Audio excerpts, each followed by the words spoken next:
Hello friends, movies all অ্যাবাউটে আপনাদের স্বাগত। জি5-এ আসতে চলেছে একটি নতুন মুভি নাম কাকুদা। এখানে মুখ্য চরিত্রে অভিনয় করেছেন রিতেশ দেশমুখ, সোনাক্ষী সিনহা। এটি মূলত একটি হরর কমেডি মুভি। ট্রেলার দেখে গল্প সম্পর্কে যেটুকু বোঝা যাচ্ছে যে একটি শাপিত অর্থাৎ একটি অভিশপ্ত গ্রাম আছে, যে গ্রামের প্রত্যেকটি বাড়িতে দুটো করে দরজা, একটি দরজা বড়, একটি দরজা ছোট। ছোট দরজাটি মূলত কাকুদার জন্য অর্থাৎ ভূতের জন্য। সেই ভূত প্রত্যেক মঙ্গলবার সন্ধ্যে 7টা নাগাদ আসে। তো সেই ছোট দরজাটি মূলত ভূতের জন্যই খোলা রাখতে হয়।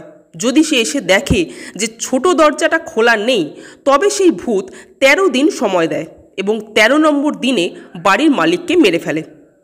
তো কনসেপ্টটা কিন্তু বেশ ইউনিক, বেশ ভালো লাগলো। ট্রেলারটার মধ্যে অবশ্য স্ত্রী মুভির বড্ড বেশি ছাপ পেলাম। কমেডিটা যদিও খুব একটা ওয়ার্ক করলো না আমার জন্য, খুব টিপিক্যাল লাগলো, but look and feel wise বেশ ভালো। রিতেশ, সোনাক্ষী দুজনকেই কিন্তু ভালো লাগছে। এখানে পঞ্চায়েতের দামাজি বা জিজাজি যাই বলুন না কেন, তাকে কিন্তু ট্রেলারের একটা বড় অংশ জুড়ে দেখতে পাওয়া যাচ্ছে। এই মুভির যিনি পরিচালক অর্থাৎ আদিত্য সরপোদ্দার, তার রিসেন্ট কাজ কিন্তু মুঞ্জা অর্থাৎ মুঞ্জার পরিচালক তিনি। আর আপনারা সকলেই জানেন যে মুঞ্জা বক্স অফিসে ভীষণ ভালো ফল করছে, ইভেন এখনও।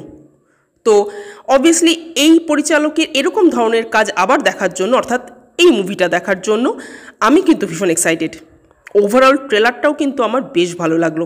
আপনারা যারা দেখেছেন তাদের কেমন লাগলো কমেন্ট করে জানাবেন। আর আমাদের ভিডিও ভালো লেগে থাকলে প্লিজ লাইক, শেয়ার ও সাবস্ক্রাইব করতে ভুলবেন না। Thank you.